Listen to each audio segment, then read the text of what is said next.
it's time for you to move. So you got to come on down. You got to come on down to here. Now this is the pits. But you must spend some time down there because life is a continuous cycle of changes. Okay? Now, however you felt up here, you're going to carry that down here. And when you are here in these pits, you are able to retain that same feeling if it's real. And if you have resolved the conflict that was in you up here, and then here you go, back again. Back up here to another. But with this 42, it is a spiraling kind of deal. You know, though you're going around, it's spiraling because you're at this level one time, then when you spiral, you come up here to this level, and then you spiral again, and here, and here, and here. The point is, whatever it is that you receive at this level, you could not possibly have gotten at this level.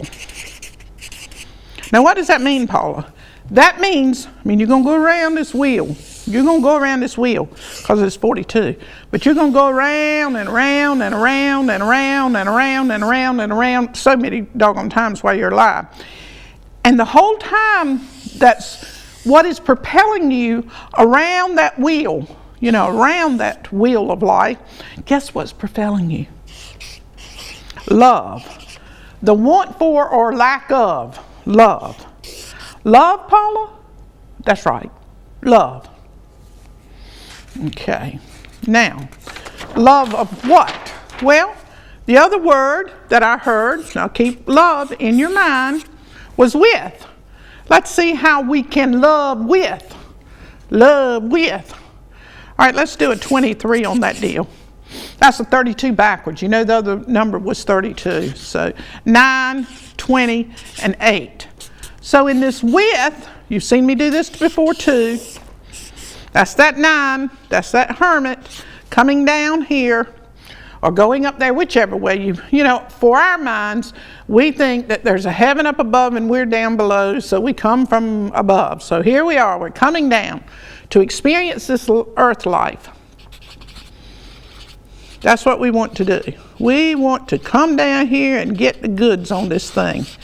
Now, if we're going to come down here to this earth life, we've got to leave this domain of being innocent, if you will, or being unaware that there is something else that we need to experience.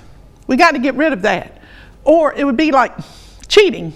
So you come down here and you got a blank slate, and you come down here and you need all these lessons to teach you conflict, greed, gluttony,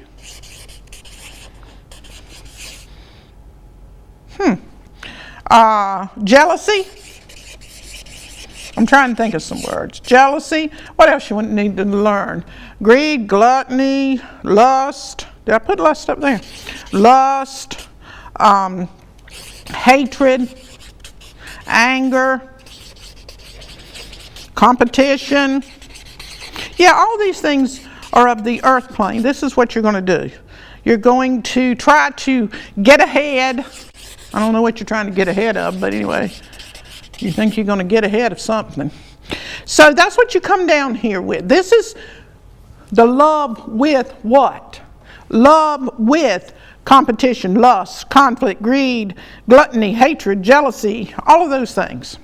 Your love is saturated with these things. Most of all, and first of all, your love is saturated and sitting in a bowl, a begging bowl of expectation. That's the first thing. So you bring that down here. You don't have it in this realm, so you don't have it on that realm. But as soon as you cross that abyss and come down here to this earth, all of this beautiful divine love gets attached to and incorporates all of these energies of the earth plane because you want to experience them. You want to experience all of these things to see if the love with these things can manifest and incorporate, dissolve, turn around, change them, whatever you need to do. Let's see, 40, we got 43 and 8, 51. Oh my goodness sakes. All right, so we got a 60 here. Now, I just said 42 is love. What is 60? 4 and 2 is 6. 6 is 10 times that. So what has happened is, when you left your mother's womb, when you left that other world, you've got love multiplied. Love multiplied, multiplied, multiplied, multiplied, multiplied, multiplied 10 times. Why don't they work, Mitzi? Why don't they work? Try a green one now. So now you're saturated, you're aware. You are aware that you are a walking embodiment of nothing in this world but saturated divine love. That's all you are. That's all in the world that you are. That's what you came down here with. You came down here with this saturated, generated, propelling energy of love. So you're down here on the earth. So with each thing that you attract and repel, you are using this love to do it. But what happens is, when you start needing or wanting more than what you are or what you have, it kind of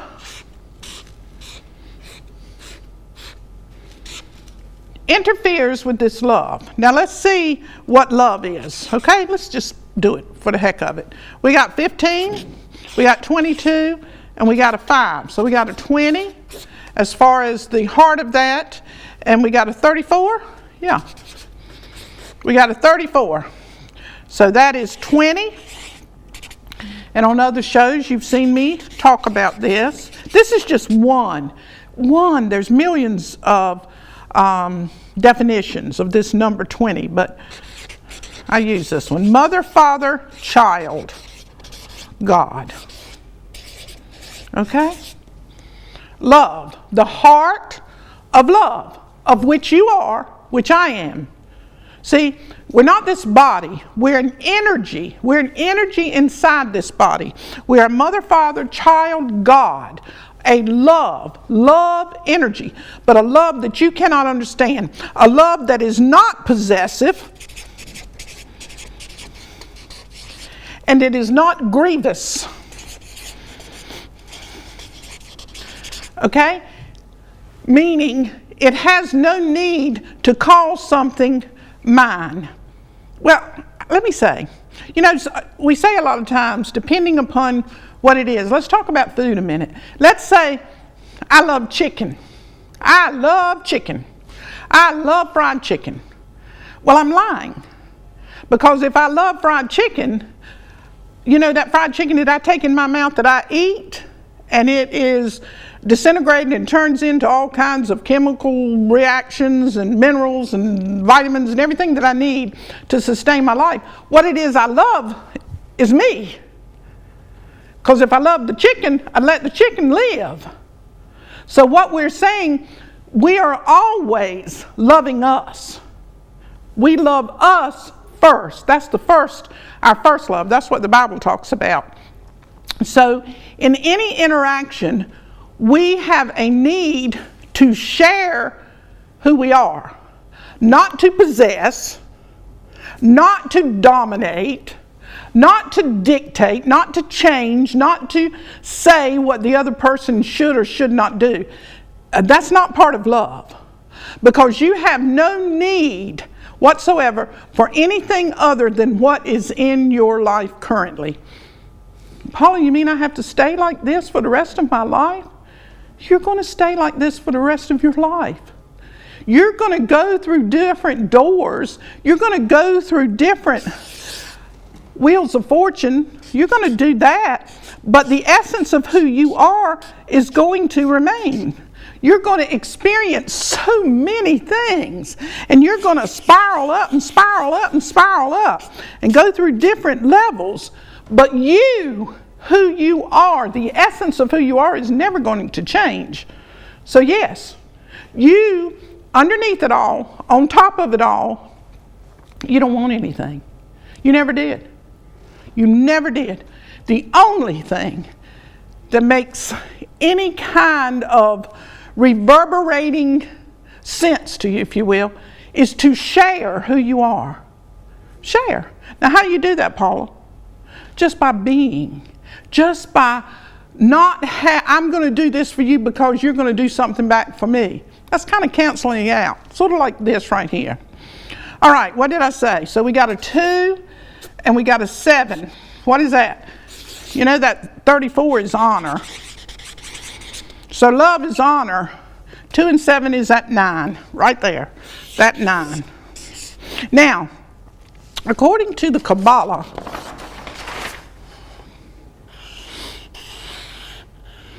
all right, this is a yod. And it is the formation of the Hebrew alphabet.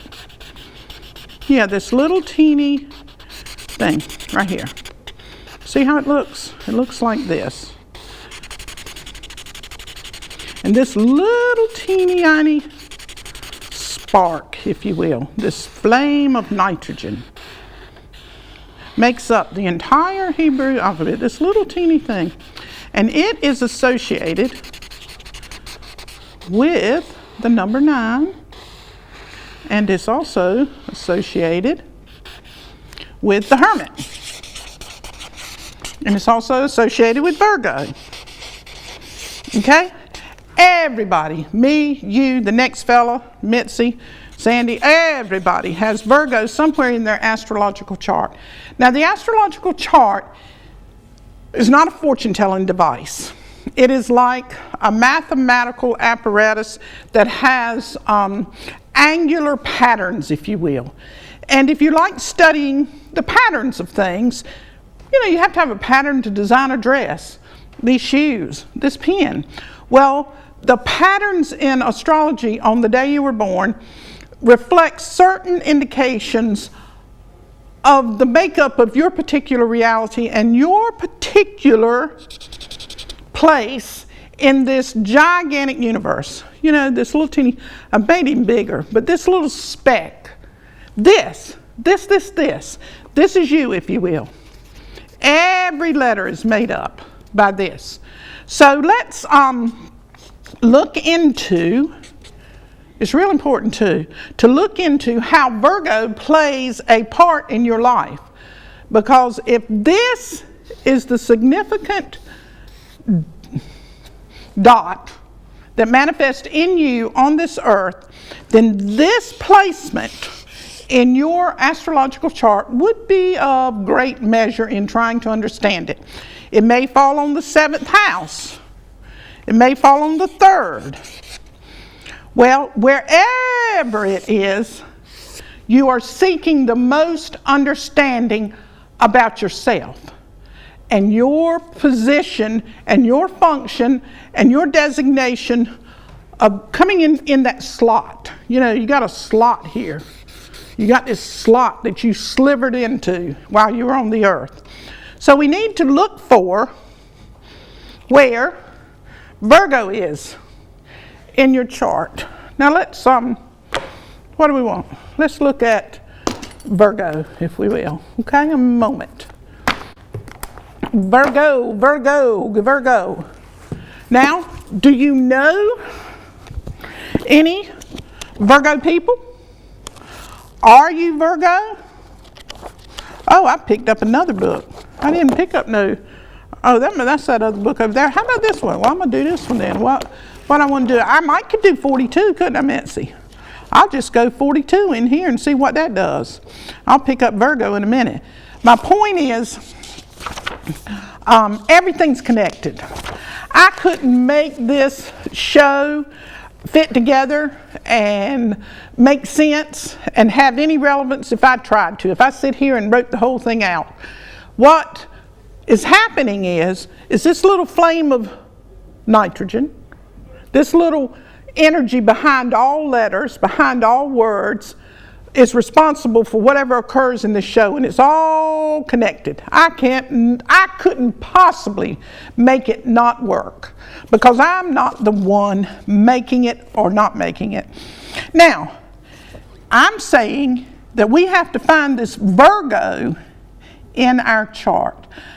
I'm saying that it is the hermit that causes us to seek, to understand. That's the only thing we're doing. We're trying to better understand ourselves. You know, when we say those things, well, I don't know why he or she did that to me. You're not saying that. You're not saying that at all. That's still a distraction. What you're saying is what caused me to interpret what happened as it being something alleged against me, you know, perpetrated against me. Everything that we face, all of those going around the mulberry bush, going around that wheel of fortune, every time we go around it, every occasion, every time we wake up in the morning, what we're doing is facing another incident of what is motivating us, what it is that is propelling us to do and say and be and feel the way we do. We want to understand why we are on the earth plane to start with, where we're going, what we're going to do while we're here. You know, I'm going to repeat Paul once more. If in only this life, that's all we had, that's it, we would all be men most miserable. Would you not agree? Okay, Mitzi, I know you said the glasses were somewhere, but I'm just going to try to hit them without it. All right. Guess what 42 is? Can you see it, Mitzi? I love it too. I was talking about this morning. Can you see it? Come on. And come on in here. Just zero in. You see the word, don't you? I want everybody to see the word. Nobody don't like that word, do they? Nobody doesn't like to think that they are lazy. Also, look on the other side. You see the picture? Ooh, which way I need? Come on down.